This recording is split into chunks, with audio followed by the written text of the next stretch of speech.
Hello students, class 5। তো তোমাদের এই বইটা তোমরা দেখতে পাচ্ছ যে রাইটার হচ্ছে সুব্রত দত্ত, আর বইটার নাম হচ্ছে গণিত পরিচয়।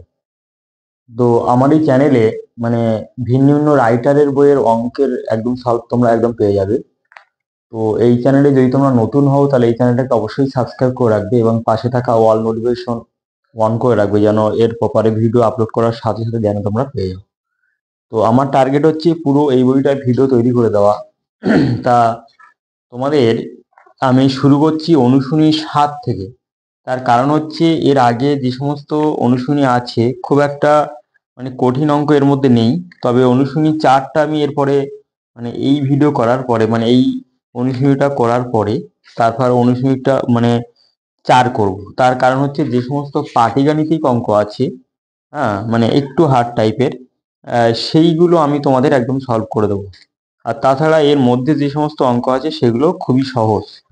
ঠিক আছে, তা ওই জন্য আমি অনুশীলনী 7 থেকে তোমাদের স্টার্ট করে দিচ্ছি। তো দেখো, একটা অঙ্ক আছে এরকম যে এক ব্যক্তি তার মাসিক আয়ের 1/3 বাড়ি ভাড়া দেন, অবশিষ্টের 3/4 সংসার খরচ করেন, বাকি 1500 টাকা সঞ্চয় করেন, তিনি মাসে কত টাকা আয় করেন? তাহলে এই অঙ্কটা করতে গেলে, যেহেতু তোমরা ক্লাস 5-এ পড়ো, তাহলে এক্স ধরে মানে করা যায় না, তাহলে এক অংশ ধরে করতে হবে। তাহলে আমি দুটো পদ্ধতি তোমাদের দেখাবো, যেহেতু যে ফিউচারে তোমাদের এক্স ধরে অঙ্ক করতে হবে, তাহলে ওই কারণে এক্স ধরেও অঙ্ক শিখিয়ে দেবো এবং হচ্ছে এক অংশ ধরে, টু মেথডে। তাহলে প্রথমে লিখতে হবে সমাধান। ধরি ব্যক্তিটি ব্যক্তিটির মাসিক আয় সমান 1 টাকা, 1 টাকা।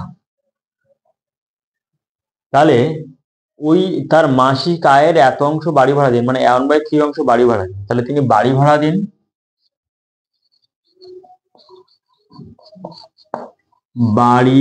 দিন, সমান তার 1 গুণ 1/3। একটা কিন্তু বাংলায় লিখতে হবে,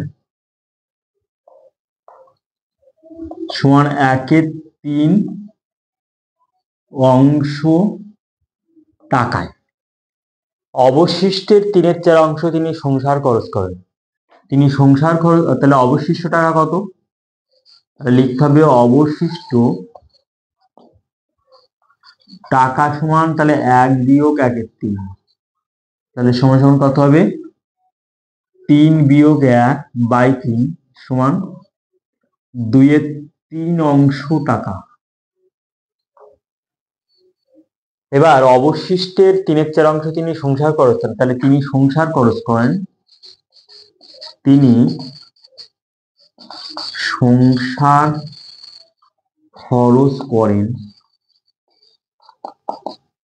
তাহলে অবশিষ্টের মানে 2/3 গুণ 3/4 সমান 3 3 কাটা 2 2 4 সমান 1/2 অংশ টাকায় তিনি সংসার মানে সংসার খরচ করেন অবশিষ্টের 3/4। তার মানে হচ্ছে অবশিষ্ট টাকা হচ্ছে 2/3, তার 3/4, তার মানে 2/3 ইন্টু 3/4 সমান 1/2 টাকায় তিনি সংসার খরচ করেন। বাকি হচ্ছে 1500 টাকা তিনি সঞ্চয় করেন। তাহলে তিনি বাড়ি ভাড়া দেন যে অংশ টাকায় এবং হচ্ছে সংসার খরচ করেন যে অংশ টাকায়, দুটো যোগ করে 1 থেকে বিয়োগ করতে হবে। তাহলে তিনি সঞ্চয় করেন, একবারে আমি লিখে দিচ্ছি। আচ্ছা, তিনি বাড়ি ভাড়া ও সংসার খরচ করেন, অতএব তিনি বাড়ি ভাড়া ও এবং তিনি বাড়ি ভাড়া এবং বাড়ি ভাড়া ও সংসার খরচে মোট টাকা দেন সমান কত? তাহলে 1/3 তিনি বাড়ি ভাড়া দিচ্ছেন, তাহলে 1/3 যোগ আর তিনি সংসার খরচ করেন 1/2 তাহলে 1/2 তাহলে সমান কত হবে যোগ করে? তাহলে এখানে লসাগু 6, 3 দুগুণ 2, 1/2 প্লাস 2, 3 1/3 সমান 5/6 অংশ টাকায়। তিনি বাড়ি ভাড়া এবং সংসার খরচ করেন, মানে সংসার খরচে মোট টাকা দেন 5/6 অংশটা, মানে এই টাকায়। এবার অবশিষ্ট, তাহলে তিনি অবশিষ্ট টাকা তিনি তাহলে হতে সঞ্চয় করছেন, তাহলে তিনি সঞ্চয় করেন, তিনি সঞ্চয় করেন সমান তাহলে 1 বিয়োগ 5/6 সমান 6 - 5 ডিভাইডেড বাই 6 সমান 1/6 অংশ টাকায়। তাহলে 1/6 অংশ টাকায় তিনি কি করেন? এই টাকাটা তিনি সঞ্চয় করেন। ঠিক আছে, এবার বাকি হচ্ছে এখানে লেখা আছে ডাইরেক্ট হচ্ছে 1500 টাকা তিনি সঞ্চয় করেন, তাহলে লিখতে হবে অতএব মোট টাকার 1/6 অংশ সমান কত? এই 1500 টাকা। তার মানে এই মোট টাকার 1/6 অংশ টাকাটাই হচ্ছে এই 1500 টাকাকেই প্রকাশ করে। তাহলে ওই জন্য লিখবো মোট টাকার 1/6 অংশ টাকা সমান হচ্ছে 1500 টাকা। তাহলে মোট টাকার 1 অংশ সমান কত টাকা? তাহলে 1500। তাহলে এটা তাহলে 1/6টা নিচে চলে যাবে, তার মানে ভাগাকারে লিখতে হবে 1/6, তার মানে হচ্ছে 1500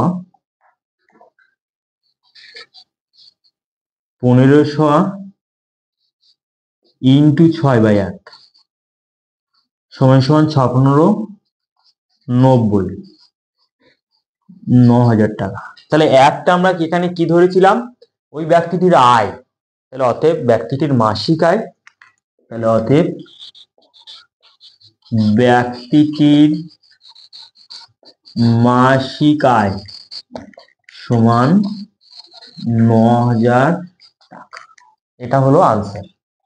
ঠিক আছে, তাহলে অঙ্কটা অবশ্যই বুঝতে পারলে যে এক অংশ ধরে অঙ্কটা যেহেতু মানে করলে আমরা মানে কেমন সুবিধা পাই। তাহলে এক অংশটা হচ্ছে মোট টাকা, এখানে অংশের সাথে অংশের একটা হিসাব হবে এবং এটা হচ্ছে পার্টিকুলার সংখ্যা, অর্থাৎ এটা হচ্ছে ইন্টিজার ফর্মে আছে, মানে একটা পূর্ণ সংখ্যার ফর্মে আছে। আর এটা কিন্তু একটা অংশ, মানে একটা রেশনাল নাম্বার ফর্মে আছে, মানে একটা মূলদ সংখ্যার ফর্মে আছে। তাহলে তোমাদের এইসব অঙ্কগুলো করতে গেলে মানে তোমাদের খেয়াল রাখতে হবে যে অংশের সাথে অংশের মানে হিসাব করতে হবে। ঠিক আছে, আর লেখার স্ট্রাকচারটা এরকমই ভাবে তোমাদের একদম লিখতে হবে। তাহলে আনসার কি আছে দেখা যাক। যে আনসার আশা করি রাইট আছে। অনুশীলনী 7-এর 7 অনুশীলনী এখানে একদম রাইট আনসার আছে। ঠিক আছে, তাহলে এরপরে এই অঙ্কটা তোমাদের এক্স ধরে ব্যাখ্যা করে দেবো। দেখো তাহলে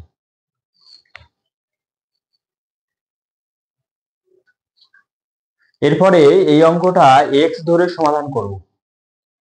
এক্স ধরে সমাধান, যেহেতু তোমাদের উঁচু ক্লাসে এক্স ধরে সমাধান করতে হবে, ওই জন্য এখন থেকে একটু হ্যাবিট তৈরি করো। তো লিখতে হবে ধরি ব্যক্তিটি মাসিক আয় সমান এক্স টাকা। তাহলে তার মাসিক আয়ের 1/3 অংশ বাড়ি ভাড়া দেন, তাহলে লিখতে হবে অতএব তিনি বাড়ি ভাড়া দেন সমান এক্স গুণ 1/3 সমান এক্স বাই এত অংশ টাকায় বা এত টাকায়, x/3 বাড়ি ভাড়া দিন এত টাকায়। তাহলে ভালো করে অবশ্যই বোঝো যে যখন আমরা অংশ ধরে অঙ্কটা করব তখন কিন্তু অংশ লিখতে হবে, কিন্তু যখন এক্স ধরে করছি তখন কিন্তু এটা কিন্তু পার্টিকুলার একটা টাকা। ঠিক আছে, তখন কিন্তু অংশ এখানে লেখা চলবে না, এটা একটা নির্দিষ্ট টাকা। ঠিক আছে, আর যখন এখানে এক অংশ মানে ধরে কাজ করছিলাম, তো এক অংশটা কিন্তু নির্দিষ্ট নয়, কিন্তু এখানে যখন এক্স ধরে করছি এক্সটা হচ্ছে নির্দিষ্ট টাকা। এবার অবশিষ্ট টাকা কত? এবার লিখতে হবে যে অবশিষ্ট টাকা সমান x minus x by three সমান 3x minus x divided by three সমান সমান 2x বাই 3 এত টাকা, মানে একদম পার্টিকুলার টাকা। এবার এখানে যেহেতু তোমরা যেহেতু ক্লাস 5-এ পড়ো, তাহলে তোমাদের এখানে এই বিয়োগগুলো কি করে হচ্ছে, এখানে এক্স এর পাশে 1 আছে, অর্থাৎ এক্স এর সহগ 1 আছে, তাহলে 3 থেকে 1 বিয়োগ করলে 2x বাই 3। তাহলে অবশিষ্ট টাকার 3/4 অংশ তিনি সংসার খরচ করেন। তাহলে তিনি সংসার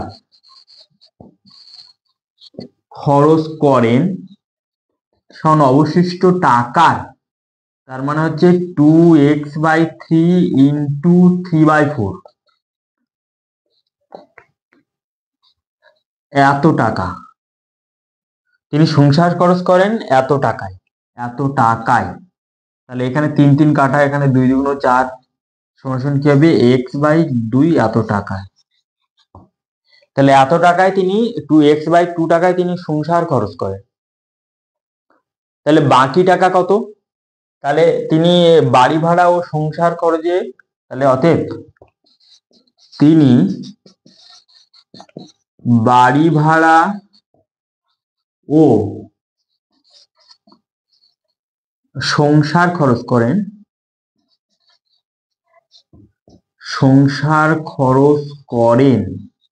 সমান, তাহলে দুটো টাকা যোগ করতে হবে, তাহলে এক্স বাই থ্রি যোগ এক্স বাই 2 সমান সমান লসও কত হবে 6, তাহলে 3 2 6 2x প্লাস 2 3 3x সমান সমান 5x বাই এত টাকায়। তাহলে তিনি সংসার খরচ ও বাড়ি ভাড়া করেন মোট 5x বাই 6 টাকা। তাহলে অবশিষ্ট টাকা কত? তাহলে তিনি সঞ্চয় করেন, অতএব তিনি সঞ্চয় করেন সমান কত? তাহলে টোটাল টাকা তো x টাকা, তাহলে x টাকা মাইনাস 5x বাই 6 এত টাকা সমান সমান 6x মাইনাস 5x বাই 6 সমান সমান x বাই 6 টাকা। তাহলে এত টাকা সঞ্চয় করেন। এবার কিন্তু এইভাবে লিখতে হবে যে অতএব x বাই 6 ইকুয়াল টু 1500 টাকা। তাহলে x বাই 6 এত টাকা সমান 1500 টাকা। তাহলে x টাকা সমান, তাহলে এখানে x এর মানটা মানে বের করতে হবে। তাহলে উভয় পক্ষের টাকা লিখে তার টাকাটাকে আউট করে দিতে হবে, বা x বাই 6 সমান সমান 1500। তাহলে এই 1500 নিচে 1 আছে, কোনাকুনি গুণ, তাহলে x এর সাথে 1 গুণ করলে x, আর 6 15 90, তার মানে 9000 টাকা। তাহলে অতএব তার মাসিক আয় সমান 9000 টাকা। তাহলে দুটো অঙ্কের মধ্যে তফাৎ দেখো যে যখন এক অংশ ধরে কাজ করব তখন কিন্তু আমরা এইভাবে ডাইরেক্ট লিখতে পারবো না যে x বাই 6 ইকুয়াল টু 1500। তখন এর আগের পদ্ধতি যখন আমরা করলাম তখন কিন্তু লিখতে হতো, মানে ওখানে আমি লিখেছিলাম যে মোট টাকার 1/6 অংশ সমান হচ্ছে 1500 টাকা। দুটোর মধ্যে তফাৎ দেখো, কারণ হচ্ছে যে x বাই 6টা হচ্ছে একটা পার্টিকুলার সংখ্যা, একটা নির্দিষ্ট সংখ্যা। তাহলে ওখানে কিন্তু 1/6 অংশ ছিল আগের পদ্ধতিতে, তাহলে ওটা কিন্তু নির্দিষ্ট সংখ্যা নয়, ওই জন্য আমরা মানে ওখানে আমি লিখেছিলাম মোট টাকার। তাহলে দুটো অঙ্কের মধ্যে অর্থাৎ এক্স ধরে করলে কেমন ভাবে লিখতে হবে, আর এক্স না ধরে এক অংশ ধরে করলে কেমন ভাবে লিখতে হবে। ওকে, তাহলে এইভাবে অঙ্কটা তোমাদের শিখে রাখতে হবে। আর এই অঙ্কটা যদি বলো যে শর্টকাট পদ্ধতিতে কেমন হবে, মানে একদম শর্টকাট, তাহলে যে সমস্ত, ধরো এই অঙ্কটা যদি তোমাদের কোনো মানে যে সমস্ত কম্পিটিটিভ পরীক্ষা হচ্ছে, এই সমস্ত কম্পিটিটিভ পরীক্ষায় এই অঙ্কটা যদি আসে, তাহলে কি করতে হবে যে শর্টকাট পদ্ধতি করতে হবে। তাহলে শর্টকাট পদ্ধতি এইরকম, শর্টকাট মেথড। শর্টকাট মেথড অঙ্কটা কেমন ভাবে করবে, তাহলে এক অংশ, তাহলে এখানে এক অংশকে 1/3 দিয়ে গুণ করলে তাহলে কত হবে, 1/3, 1/3 অংশ। আর তারপরে ওই 1/3 অংশ বাড়ি ঘর, তাহলে অবশিষ্ট কত থাকবে, তাহলে মোটামুটি এই শর্টকাট পদ্ধতি মানে এইভাবে তোমার শর্টকাটটা ক্রিয়েট করতে হবে। তাহলে অবশিষ্ট টাকা, তাহলে এটার সঙ্গে তাহলে যোগ করতে হবে, তাহলে এখানে বিয়োগ, তাহলে 1 থেকে এখানে বিয়োগ করতে হবে 1/3, মানে একটা সিম্পলিফাই আকারে। তাহলে 1/3 এখানে বিয়োগ করলে 2/3, তাহলে এর সাথে ওই 2/3 যেটা হবে তার 3/4, এইটা ভালো করে ভেবে দেখো যে শর্টকাট এখান থেকে তৈরি হচ্ছে। হ্যাঁ, শর্টকাট নিজের থেকে তৈরি করতে হবে। তাহলে 1/3 অংশ টাকা প্লাস অবশিষ্ট টাকার 3/4 অংশ তিনি মানে আমাদের সংসার খরচ করেন। তাহলে এই টাকাটা ক্যালকুলেশন করলে ওখানে 1/2টা মানে 1/2 অংশ টাকা হবে। এবার এই দুটো টাকা এই মানে যোগ করতে হবে, অর্থাৎ ওই যে x/2 টাকা আর এটা থেকে মানে এই 1/3 প্লাস এক্স 1/2, এখান থেকে 1/2 বার হবে, অর্থাৎ x/2। তাহলে এই দুটো টাকা তোমাদের কি করতে হবে, যোগ করতে হবে। যোগ করে যেটা হবে সেটা আবার এক অংশ থেকে বিয়োগ করতে হবে। বিয়োগ করলে এই টাকাটার সমান হচ্ছে, অর্থাৎ এই যে টোটাল টাকার পরিমাণ, ভালো করে ভেবে দেখো, এই টোটাল টাকার পরিমাণটাই হচ্ছে 1500কে প্রকাশ করতো মানে একদম করছে। তাহলে শর্টকাটটা এখান থেকে তৈরি হয়ে যাচ্ছে। যখন মানে শর্টকাট পদ্ধতি মানে তোমরা করবে বা অন্য যে সমস্ত স্টুডেন্ট হচ্ছে কম্পিটিটিভ পরীক্ষা দেবে, তখন এইভাবেই অঙ্কটা করতে হবে। যে 1/3 ধরি 1 অংশ টাকা, তো ওটা তো আছে, মানে আগের পদ্ধতির কথাটা মাথায় চিন্তা করতে হবে। তাহলে 1 গুণ 1/3 সমান এটা, তার সঙ্গে প্লাস করতে হবে তাহলে অবশিষ্ট টাকার এত অংশ তিনি তাহলে সংসার খরচ করেন। তাহলে টোটাল সংসার খরচ আর বাড়ি ভাড়া কত দেন, দুটোটা যোগ করে 1 থেকে বিয়োগ করলে সেটা হচ্ছে সঞ্চয় টাকার সঙ্গে মানে এখানে ইকুয়াল হবে। তাহলে এইটাকে এই ভগ্নাংশটাকে মানে এই টোটাল এই সিম্পলিফাই করলে এই সরলটাকে দেখবে হবে 1/6 হবে। তাহলে 1/6 সমান হচ্ছে 1500। তাহলে এক অংশটা কত হবে, তাহলে এক অংশ হবে 1500, 1500 গুণ 6 সমান সমান 9000, অর্থাৎ 9000 টাকা। এটা তাহলে এটা আমি শর্টকাট পদ্ধতিতে করলাম, মানে এই যে সরলটা সরল করলে দেখবে 1/6 হবে। তাহলে এইভাবে শর্টকাট পদ্ধতিতে এইটুকু জায়গার মধ্যে অঙ্কটা সলিউশন করা যায়। তাহলে 3টে পদ্ধতি তোমাদের শেখালাম, একটা হচ্ছে একাংশ ধরে, একটা এক্স ধরে, আর একটা হচ্ছে শর্টকাট পদ্ধতি। তাহলে 3টে পদ্ধতি মাথার মধ্যে অবশ্যই রাখবে, কারণ শুধু অঙ্কটা শেখার পরে যে শুধুমাত্র যে ক্লাসের নাম্বার পেলে চলবে না, অ্যাজ এ ফিউচারে তোমাদের কম্পিটিটিভ এক্সাম মানে এক্সামে অঙ্কটা যদি দেয় তখন কিন্তু শর্টকাটে করতে হবে। ঠিক আছে, তো আজকের ভিডিও নাম্বার 1 এই পর্যন্ত। তো এর পরের ভিডিওতে তোমাদের 2 নম্বর অঙ্ক থেকে আবার ব্যাখ্যা করে দেবো।